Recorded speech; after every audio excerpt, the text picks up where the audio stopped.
नमस्कार दोस्तों, चलिए स्टार्ट करते हैं हमारा next topic, national human rights commission. Okay, so मैंने कल वाले वीडियो में आप लोगों को बताया था कि जैसे कि एनएचआरसी जो करेगा वैसा ही आपका same to same copy paste हो जाएगा स्टेट लेवल पे, state human rights commission. So आप लोग को स्टेट ह्यूमन राइट्स कमीशन खुद से पढ़ना पड़ेगा, नेशनल ह्यूमन राइट्स कमीशन में यहाँ पे पढ़ा दूंगा। ओके, सो बाकी सारी की चीज़ एकदम मतलब एकदम ट्रू कॉपी होता है। इनफैक्ट सेम आर्टिकल से भी बना हुआ है, एक मतलब ऐसा भी नहीं है कि अलग आर्टिकल से बना है। सेम सेम आर्टिकल बोल रहा हूँ बार बार, एक्ट से बना है। सेम एक्ट से बना हुआ है, अलग से एक्ट भी नहीं पास करने की जरूरत पड़ी थी। Okay, so let's start. क्या है नेशनल ह्यूमन राइट्स कमीशन? आप लोग जानते होंगे, कई बार हम लोग डिस्कशन डीएनए में किया है। अगर आप लोग डीएनए नहीं फॉलो करते तो आप लोग को जानने की ज़रूरत है। ओके, अच्छा हाँ, डीएनए अगर नहीं फॉलो करते तो प्लीज़ उसको देखना स्टार्ट करो यार, बहुत इंपॉर्टेंट रहता है। मैं बहुत सारा मेहनत करता हूँ उसके अंदर, बहुत ज़्यादा मेहनत करता हूँ, और मैपिंग भी होती है उसके अंदर। I love mapping. So start करते हैं, लेट्स स्टार्ट। एक और चीज़ मुझे बतानी थी। चलिए कोई नहीं, this will be I think 24th video. Okay, this will be 24th video, I think 23rd 24th video I think, देख लेना। चलिए, in this series this playlist का आपका 24th वीडियो है। Yes, it is 24th video of this playlist. Okay, बाकी सारे videos अगर आप लोगों ने नहीं देखा हो तो प्लीज़ आप लोग देख लीजिएगा। सब बहुत इंपॉर्टेंट है, बहुत मेहनत लग रही है यार, बहुत मेहनत लग रही है। एंड आई एम हैप्पी कि बस कुछ ही बाकी है, कुछ ही आपके नॉन कॉन्स्टिट्यूशनल बॉडीज़ है, उसके बाद ये फिनिश हो जाएगा। And I will be relaxed. 3 महीने से 4 महीने से साढ़े तीन महीने से मैं इसके ऊपर पूरा मेहनत कर रहा हूँ। And it is hack lot of work. Okay, चलिए स्टार्ट करते हैं। सो पेरिस में आपका 1948 में, ठीक है, 1948 के अंदर पेरिस में ह्यूमन राइट्स का डिक्लेरेशन किया गया था, universal declaration of human rights. ये यूएनजीए का रेजोल्यूशन है, ठीक है, रेजोल्यूशन नंबर ये वाला, ठीक है। ये सब याद रखने की कोई जरूरत नहीं, बट आप लोगों को बता रहा हूँ, ठीक है। सो पेरिस में किया गया था 1948 के अंदर। ओके, सो इट वाज, इससे आपका ह्यूमन राइट्स का जो कॉन्सेप्ट है ये मतलब कहा जाता है कि आया वर्ल्ड में एक स्टैट्यूटरी तरीके से आया, कि हाँ स्टैट्यूटरी तरीके से। इसके अंदर जो मेंशन किया गया है वो ये है, all human beings are born free and equal in dignity and rights. They are endowed with reason and conscience and should act towards one another in a spirit of brotherhood. ठीक है, ये concept आपके gene Jacques Rousseau, इनके जो thoughts वगैरह है, आपके Montesquieu, ये सब के जो थॉट्स हैं उनसे लिया गया, ठीक है। तो ये भी हम लोगों ने डिस्कस किया वर्ल्ड हिस्ट्री वाले सेक्शन में, हिस्ट्री के प्लेलिस्ट में वर्ल्ड हिस्ट्री वाले सेक्शन में ये सब चीज़ें मैंने बताई थी आप लोगों को। Okay, so protection of human rights का एक्ट हम लोगों ने पास किया 1993 के अंदर। ओके, और हम लोगों ने नेशनल ह्यूमन राइट्स कमीशन बनाया उसी साल। It is a statutory body, as I have said, it is not a constitutional body. So it is a statutory body क्योंकि ये एक्ट के तहत बनाया गया। ओके, इसको अमेंडमेंट किया गया था 2016 के अंदर, और रिसेंटली भी इसको अमेंडमेंट किया गया 2019 के अंदर। ओके, 2019 के तहत जो एडिशन किया गया था वो मैं आप लोग को आगे बता दूंगा, वेरी फ्यू लेकिन इंपॉर्टेंट एडिशंस वगैरह किए गए थे। Okay, so it is a watchdog of human rights in the country के अंदर, भारत के अंदर ह्यूमन राइट्स का वायलेशन ना हो, ह्यूमन राइट्स सब अच्छी तरीके से चले, लिबर्टी, फ्रेटर्निटी, इक्वालिटी, ये सब चीज़ें मेंटेन की जा सके। That is what the job of NHRC is. Okay, इसके अंदर ये मेंशन किया गया कि ये वॉचडॉग, ह्यूमन राइट्स का वॉचडॉग तो है ही, ये क्या करता है, नेशनल और इंटरनेशनल जो कोवेनेंट्स हैं उनके ऊपर ये वर्क करता है कि वो अच्छी तरीके से लागू किया जाए। तो इसमें जो इंटरनेशनल कोवेनेंट्स हैं, मतलब इंटरनेशनल कन्वेंशन जो है जिसको भारत ने साइन किया है, वो दो है, ठीक है।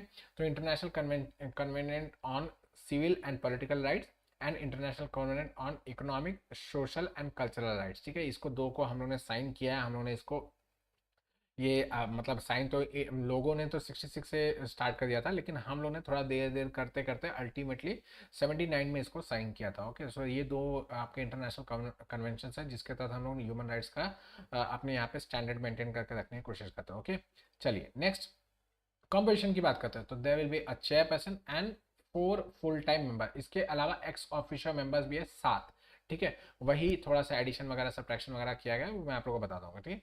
तो यहाँ पे 4 फुल टाइम मेंबर्स होने वाले हैं, और आपके एक चेयरपर्सन होना है। चेयरपर्सन जो होंगे वो retired chief justice of India हो सकते हैं, या फिर एक जज ऑफ द सुप्रीम कोर्ट हो सकता है, ठीक है। इनिशियली 2019 से पहले it was the only case, ठीक है, ये retired chief justice of India was the only case, ठीक है। तो मतलब आपका जो भी एनएचआरसी का चेयरपर्सन होता था वो हमेशा हमेशा हमेशा retired chief justice of India ही होते थे, चीफ जस्टिस ऑफ इंडिया ही होते थे, okay. But this was not followed internationally, internationally इस चीज़ को फॉलो नहीं किया जाता था, ठीक है। सो इन ऑर्डर टू मतलब इंटरनेशनल पैरिटी बनाने के लिए, मतलब जो विदेशों में जो फॉलो किया जा रहा है उसी को यहाँ पे फॉलो करने के लिए मतलब उसके भी आगे कुछ नियम है जिसकी वजह से हम लोग ने ऐसा किया, ठीक है। एक इंस्टीट्यूट है गांधी GHANRI, ठीक है। आगे मैं आप लोग के बारे में उसके बारे में छोटा सा बता दूंगा। सो दिस इज द इंस्टीट्यूट जो ह्यूमन राइट्स से GHAN ऐसे ही है, ठीक है, NRI ऐसे कुछ है, ठीक है। सो उसका जो काम है वो यही करता है कि ह्यूमन राइट्स का वायलेशन इंटरनेशनल लेवल पे कहाँ पे क्या है कैसे है वो सब देखता है, और साथ ही साथ जो इंटरनेशनल ह्यूमन राइट्स कमीशन है, जो मतलब इंटरनेशनल हर एक कंट्री का जो ह्यूमन राइट्स कमीशन है या ह्यूमन राइट्स बॉडीज है उनका स्टैंडर्ड मेंटेन करने की कोशिश करता है, वहाँ उन लोग को रेटिंग्स वगैरह भी देता है, ओके। अभी रिसेंटली हमारे वाले को ए रेटिंग मिला है, मतलब टॉप मोस्ट रेटिंग मिला है, दैट इज़ वाई ये न्यूज़ में भी था, अभी कुछ ही दिन पहले ही हुआ है तो ये न्यूज़ में था, दैट इज़ वाई मैंने इनफैक्ट मैंने उसको DNA में बात भी किया था, ओके। सो ये जो बॉडी है इसी ने कुछ इसी का जो मतलब बेसिक स्टैंडर्ड्स है वो हम लोग ने कॉपी पेस्ट किया हमारे यहाँ पे, ठीक है। तो पहले ये होता था कि क्या बोलते हैं जो CGI है हमारे यहाँ पे, जो रिटायरमेंट के उनका रिटायरमेंट हो जाता था उनके बाद इनको यहाँ पे ह्यूमन राइट्स कमीशन का NHRC का सीधा उनको बना दिया जाता है, हेड बना दिया जाता है, ओके। अब वो इस पे 70 वर्ष तक रहते थे, ठीक है, 70 ईयर्स तक वो रहते थे, ठीक है। लेकिन अब इसके अंदर एक नया क्लॉज डाल गया 2019 के बाद से कि जज ऑफ द सुप्रीम कोर्ट भी हो सकता है, मतलब CGI के होने की जरूरत नहीं है, जज ऑफ द सुप्रीम कोर्ट भी होगा तो भी यहाँ पे रह सकता है, ओके। नेक्स्ट, मेंबर जो होंगे जो फुल टाइम मेंबर्स हैं वो या तो सर्विंग या तो फिर रिटायर्ड जजेस ऑफ द सुप्रीम कोर्ट हो सकते हैं या फिर सर्विंग या retired chief justice of the high court हो सकते हैं, ओके।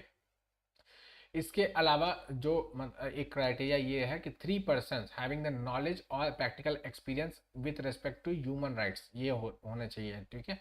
इसमें से एक एटलीस्ट वुमेन होनी चाहिए, ठीक है। नेक्स्ट, नेक्स्ट आपका होगा 7 एक्स ऑफिशियल मेंबर्स, मतलब ये तो हमेशा हमेशा रहने वाले, नेशनल ह्यूमन राइट्स कमीशन जब भी रहेगी तो इनके साथ ये तो रहने वाले, बाकी वो तो फुल टाइम मेंबर और ये चेयरपर्सन ये 3 अदर मेंबर्स ये सब रहने वाले, इनका अलग चल रहा है। लेकिन इसके अलावा 7 एक्स ऑफिशियल मेंबर्स हैं, ठीक है। पहले 4 ही हुआ करते थे, ये आपके 4 जो ऊपर के हैं वही सिर्फ हुआ करते थे, ये नीचे के जो 3 है वो अब ऐड किए गए। तो 4 कौन कौन से शुरू में हुआ करते थे? Chairperson of National commission for Minorities, minorities से रिलेटेड जो हमारा नेशनल कमीशन है उसका chairperson. Next, chairperson of National commission for SCs, chairperson of National commission for STs, chairperson of National commission for women's. ये आपके 4 जो होते थे वो हमेशा से एक्स ऑफिशियल बॉडी रहे हैं, लेकिन इनको 2019 के बाद इसको भी तीनों को ऐड कर दिया गया। National commission for backward classes के chairperson, chairperson of the national commission for protection of child rights के चेयरपर्सन, और chief commissioner of person with disabilities, ठीक है। ये आपके 7 लोग हो गए टोटल लोग जो एक्स ऑफिसर मेंबर्स रहेंगे आपके NHRC के, ठीक है। चलिए नेक्स्ट, इन मेंबर्स का अपॉइंटमेंट कैसे होगा? प्रेसिडेंट करेंगे, प्रेसिडेंट करेंगे किसके रिकमेंडेशन पे? 6 मेंबर बॉडी की रिकमेंडेशन पे। कौन कौन है इसके अंदर 6 मेंबर कमेटी कौन कौन सी है? सो फर्स्ट फॉरमोस्ट आपके प्राइम मिनिस्टर ऑफ इंडिया होंगे, prime minister of India will be the head of this committee, okay. Head of the committee कौन रहेंगे? Prime minister of India. Next, speaker of the Lok Sabha, Lok Sabha के speaker होने वाले हैं इसके अंदर। नेक्स्ट मेंबर, डेप्यूटी चेयरमैन, याद रखिएगा चेयरमैन नहीं डेप्यूटी चेयरमैन, ये चीज को याद रखिएगा, UPSC ऐसे ही चीजों के ऊपर गेम करता है, यहाँ पे चेयरमैन लिख देगा और आपको लगा हाँ सुना तो था, ठीक है। तो deputy chairman of the Rajya Sabha, chairman को किस लिए नहीं बनाया जाता? क्योंकि chairman is neither the body, मतलब वो neither the part of the parliament nor is an elected representative, he is just a मतलब वो वाइस प्रेसिडेंट ऑफ इंडिया जो होता है वो x official chairman of the Rajya Sabha बन जाता है, ठीक है। तो राज्यसभा में भले बैठते हैं लेकिन वो राज्यसभा के एक्चुअली में मेंबर नहीं होते ना, तो दैट इज वाई हम लोग राज्यसभा के डेप्यूटी चेयरमैन को लेते हैं जो एक्चुअली में राज्यसभा के मेंबर होते हैं, okay. Next, leader of the opposition of the Lok Sabha and Rajya Sabha, ठीक है, दोनों के भी लीडर ऑफ ऑपोजिशन जो होंगे, या फिर अगर लीडर ऑफ द ऑपोजिशन नहीं है तो सिंगल लार्जेस्ट पार्टी जो भी होगी उसके जो लीडर होंगे उनको यहाँ पे ले लिया जाएगा, okay. And lastly the union home minister, ठीक है, यूनियन होम मिनिस्टर जो होंगे उनको भी इसमें ऐड किया जाता है। ये आपके 6 मेंबर बॉडी होती है, इन लोग के रिकमेंडेशन पे जो भी मेंबर्स चेयरपर्सन वगैरह ऐड किया था वो इनके रिकमेंडेशन पे आते हैं, ओके। नेक्स्ट लास्टली एक नोट है कि अगर कोई सिटिंग जज है सुप्रीम कोर्ट का या फिर sitting chief justice of the high court है, तो उसका अपॉइंटमेंट किसी भी तरह, मतलब यहाँ पे इस बॉडी के अंदर अपॉइंटमेंट करने से पहले चीफ जस्टिस ऑफ इंडिया से बात करनी पड़ेगी, उनसे कंसल्टेशन करना पड़ेगा। क्योंकि यहाँ पे चीफ जस्टिस ऑफ इंडिया इस बॉडी के अंदर नहीं है ना, तो अगर उनका नाम आता है कि हाँ ये चीफ जस्टिस ऑफ द फलाना हाई कोर्ट है, उनको हम लोग को इस बॉडी के अंदर एनएचआरसी का मेंबर बनाना है, सो चीफ जस्टिस ऑफ इंडिया के पास उनका रिकमेंडेशन जाना पड़ेगा और चीफ जस्टिस उसके ऊपर मुहर लगाएंगे, तभी आगे फाइल बढ़ेगी। ओके, हम लोग इंटरनेशनल ह्यूमन राइट्स डे में सेलिब्रेट करते हैं 10 दिसंबर को। हालांकि ये सब चीज़ें याद रखने की कोई जरूरत नहीं, बस ऐसे यहाँ पे लिस्ट कर दिया जो कि आप लोगों को कुछ भूले नहीं। Okay, global alliance for of national human rights institution, गाना जी, ठीक है, GAN, GH नहीं था, GANHRI, ठीक है। तो ये आपका इसने रिसेंटली आपके क्या बोलते हैं, इंडिया का जो NHRC है उसको A स्टेटस दिया, जो कि हाईएस्ट स्टेटस है, ठीक है, परफेक्ट स्कोर का मानक है, हाईएस्ट स्टेटस दिया गया। Okay, next tenure. टेन्योर कितना होगा, तो आपके जो चेयरपर्सन होंगे और जो मेंबर्स होंगे, ठीक है, मेंबर्स का तो कम होता है, बट आई हैव सीन कि क्या बोलते हैं 70 ईयर्स हर जगह पे लिखा हुआ है, तो मे बी अब चेंज हो गया होगा, आई डोंट नो। पहले तो जब मैं 2015-16 में जब पढ़ता था तो मुझे याद आ रहा है कि जो आपके मेंबर्स होता है उनका 68 ईयर्स होता था, ठीक है। लेकिन अब कहीं काफ़ी जगह पे मैंने देखा वो 70 ईयर्स ऐसा लिखा हुआ आ रहा है। So you have to check, एक बार आप चेक कर लीजिए लक्ष्मीकांत में क्या लिखा है। मैंने लक्ष्मीकांत से इस टॉपिक को नहीं उठाया, दैट इज थोड़ी सी गलती हो गई है। So you can check it your self.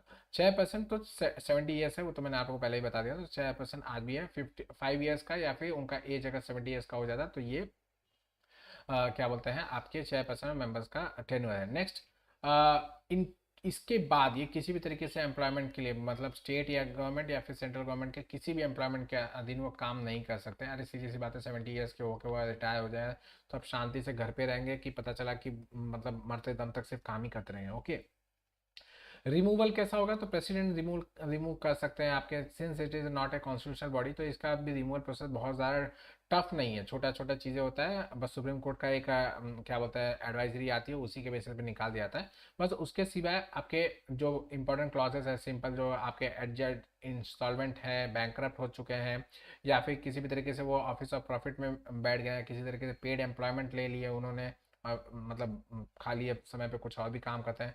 इसके अलावा उन्होंने माइंड एंड बॉडी का मतलब एफएमईटी हो गए, मतलब कुछ दिमागी रूप से कुछ गड़बड़ वगैरह हो गई। ओके, या फिर अनसाउंड माइंड के हो चुके हैं, मतलब पागल वगैरह करार दिए गए हैं, किसी भी कोर्ट ने उनको पागल करार दे दिया है। ओके, नेक्स्ट, अगर उनके ऊपर किसी भी तरीके का इम्प्रिजनमेंट लगा दिया गया, किसी भी तरीके का ऑफेंस क्लियर हो चुका है, वर्डिक्ट आ चुका है और उनके ऊपर क्या बोलते हैं इम्प्रिजनमेंट दे दिया गया, तो इन दैट केस भी इनको निकाला जा सकता है। ओके, एंड लास्टली जो prove misbehaviour and the incapacity वाला क्लॉज है, वो तो इनके ऊपर भी लागू हो रहा है कि भाई प्रूव मिसबिहेवियर और इनकैपेसिटी के केसेस में इनको निकाला जा सकता है। In that case supreme court के पास इंक्वायरी के लिए जाएगा, सुप्रीम कोर्ट अपनी एडवाइजरी देंगे, अपना क्या बोलता है फाइनल वर्डिक्ट देंगे, और जो ये वर्डिक्ट होगा उसके बेसिस पे चेयरमैन या फिर मेंबर ऑफ द NHRC को निकाला जा सकता है। ओके, नेक्स्ट, सैलरीज अलाउंसेस इस कंडीशन ऑफ द सर्विसेज, ये सारे के सारे जो होंगे वो सेंट्रल गवर्नमेंट डिसाइड करती है, ठीक है, सेंट्रल गवर्नमेंट डिसाइड करते हैं। इन्हीं पहले जो होता था वो इस तरीके से नहीं था, पार्लियामेंट डिसाइड करती थी, लेकिन अब सेंट्रल गवर्नमेंट के हाथ में दे दिया गया, सेंट्रल गवर्नमेंट इसको डिसाइड करती है और क्या पता उसी के बेसिस पे ही काम होता है। तो आप समझ सकते हैं कि there is a chance of कि मैनिपुलेशन वगैरह किया जा सकता है, NHRC के जो प्रॉब्लम्स वगैरह, मतलब NHRC के ऊपर दबाव बना के अपने हित में कुछ भी आंसर्स वगैरह लिए जा सकते हैं। ओके, और अगर एक बार मतलब डिसाइड हो गया तो उसको वापस से चेंज नहीं किया जा सकता, ये तो कॉमन क्लॉज है सबके लिए। ओके, सो ये याद रखिएगा कि इसको सेंट्रल गवर्नमेंट करती है, आपके स्टेट गवर्नमेंट्स या मतलब आपका वो नहीं करते हैं, आपके जो प्रेसिडेंट वगैरह हो वो सब नहीं करते। ओके, नेक्स्ट, फंक्शंस क्या क्या हैं, तो फंक्शंस यहाँ पे सिंपल सिंपल जितने भी आपके ह्यूमन राइट से रिलेटेड जो भी प्रॉब्लम्स वगैरह होंगे, इश्यूज वगैरह होंगे, एडवाइजरी देना, ज्ञान देना, कुछ हेल्प करना, कुछ मदद करना, कुछ कहीं पे भी केसेस वगैरह को लेना, वो सब भी काम ये सब करता है। Okay, so it inquire into the violation of the human rights के वायलेशन से रिलेटेड कोई भी केसेस वगैरह होगा तो ये कर सकता है। इनफैक्ट इसके पास सू मोटो का भी पावर है कि इसको लग रहा है कि हाँ भाई इस केस में इस केस में ह्यूमन राइट्स का वायलेशन हो रहा है,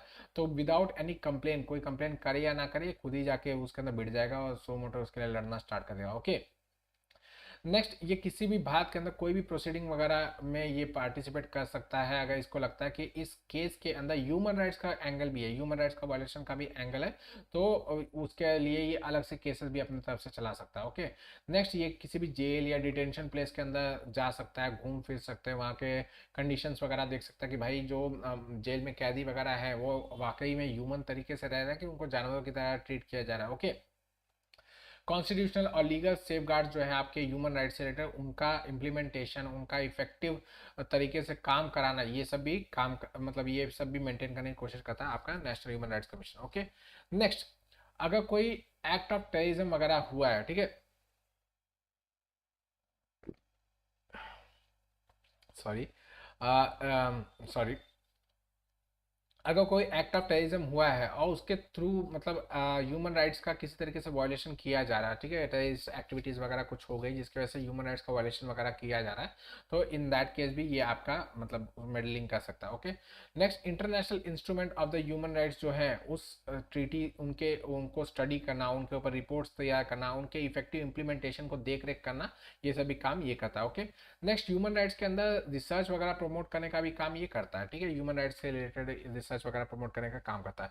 ह्यूमन राइट्स लिटरेसी पे भी ये काम करता है कि भाई ह्यूमन राइट की जो क्या बोलते हैं एक्चुअली में ह्यूमन राइट्स है क्या, लोगों को बताना, उससे रिलेटेड अवेयरनेस जनरेट करना, लोगों को समझाना, सिखाना, पढ़ाना, बताना कि भाई आप लोग ह्यूमन राइट्स का क्या क्या यूज़ कर सकते हो, आपके लिए कौन कौन संस्थाएं काम कर रही हैं, कौन कौन संस्थाएं नहीं काम कर रही है, उस सबसे रिलेटेड गाइड करना, हेल्प करना, वो सब सारा का सारा काम ये करते हैं। ओके, नेक्स्ट, एनजीओस, एनजीओस अगर ह्यूमन राइट्स के फील्ड में काम कर रही हैं तो उनको भी हेल्प करना, ठीक है, एनजीओ से मिल के उनके साथ ही काम करने का काम करता है। ओके, इसके अलावा कोई भी ह्यूमन राइट्स से रिलेटेड अगर कोई और फंक्शंस इसको समझ में आता है तो वो सब भी ये अपने ऊपर ले सकता है। Okay, next, role of the commission क्या है, तो मोस्टली इसका रिकमेंडेटरी और एडवाइजरी टाइप का ही नेचर है, किसी भी तरीके से बाइंडिंग नेचर का ये मतलब कोई भी वर्डिक्ट वगैरह नहीं दे सकता, किसी भी तरीके से इसका जो भी काम है, कोई भी वर्डिक्ट वगैरह है वो बाइंडिंग नहीं होता, ये सिर्फ और सिर्फ रिकमेंडेटरी होता है और एडवाइजरी काइंड ऑफ ही होता है। ठीक है, इसके पास पनिश करने का कोई पावर नहीं है, ठीक है, जैसे कि मैंने बताया कि भाई ये केसेस चला सकता है लेकिन पनिशमेंट नहीं करवा सकता कि भाई पनिश करो इसको, ये करवा दो, वो कर सकता है। ठीक है, साथ ही साथ ये किसी भी तरीके से जो विक्टिम है उसको किसी भी तरीके का अवार्ड या रिलीफ या कुछ चार्जेस वगैरह या कुछ मॉनेटरी बेनिफिट वगैरह भी नहीं दे सकता कि मतलब आप ये ले लो और आपको छूट दी जाती है, ऐसे ऐसे भी नहीं कर सकता। ओके, नेक्स्ट, अगर इसने कोई रिकमेंडेशन दे दिया है उसके ऊपर 1 महीने के अंदर कार्रवाई हुई या नहीं हुई इसके बारे में इसको इन्फॉर्म करना बहुत कंपल्सन है कि भाई इसके, दैट इज वाई इसको एक रेट इसीलिए दिया है कि इसके जो ह्यूमन राइट्स से रिलेटेड जो इसने वर्डिक्स वगैरह दिए मोस्टली लागू हुए हैं। ठीक है, इसने billions of the monetary benefits वगैरह विक्टिम्स लोगों को पहुंचाया है, इसने भले मतलब ये खुद से नहीं दिलवा सकता लेकिन इसने बोला है तो लोगों ने करवाया है। ठीक है, नेक्स्ट, इसीलिए गवर्नमेंट ऑफ इंडिया किसी भी तरीके से, गवर्नमेंट ऑफ इंडिया ही नहीं, गवर्नमेंट ऑफ द स्टेट्स भी किसी भी तरीके से इसके रिकमेंडेशन से वॉश अवे नहीं कर सकती भाई चलो छोड़ो यार पक पक कर रहा है बेवजह का, ऐसे रिकमेंडेटरी बॉडी है। ओके, ऐसे नहीं कर सकता। Okay, it enjoys great material authority, बहुत इसके पास अथॉरिटी है इन द फील्ड ऑफ आपका ह्यूमन राइट्स है, तो किसी भी तरीके से कोई भी गवर्नमेंट ऑफ इंडिया या फिर स्टेट गवर्नमेंट इसको इग्नोर नहीं कर सकती कि हाँ भाई चलो यार फालतू बक बक करता रहता है। ओके, लेकिन इसका लिमिटेड पावर है, फंक्शंस है, जुरिसडिक्शन वगैरह सब बहुत ही काफ़ी लिमिट तरीके से आता है, specially in the arm forces के केस में। ठीक है, आर्म फोर्सेस के केस को लिमिट कर दिया गया है क्योंकि वहाँ उनके द्वारा किसी भी तरीके का अगर ह्यूमन राइट वायलेशन किया भी जा रहा है तो उसको ये इंक्वायर नहीं कर सकता। Okay, but in that case ये क्या कर सकता है, सेंट्रल गवर्नमेंट से रिपोर्ट मांग सकता है और जो भी क्या बोलता है सेंट्रल गवर्नमेंट इनको रिपोर्ट देगी उसके ऊपर क्या बोलता है इनको बस उससे ज़्यादा नहीं मिलने वाला, और इसके साथ साथ सेंट्रल गवर्नमेंट को ये भी बताना होता है कि भाई अगर ह्यूमन राइट्स का वायलेशन हुआ है बाय द आर्म फोर्सेस तो क्या एक्शंस लिए गए, वो एक्शंस वगैरह भी इसको मेंशन करने इनको बताना पड़ता है, मतलब इनको उस रिपोर्ट के अंदर लिख के देना पड़ता है कि भाई हम लोगों ने ये काम किया, ये काम नहीं किया था। ओके, नेक्स्ट, कमीशन अपना जो रिपोर्ट है एनुअल या फिर स्पेशल रिपोर्ट्स रेगुलर बेसिस पे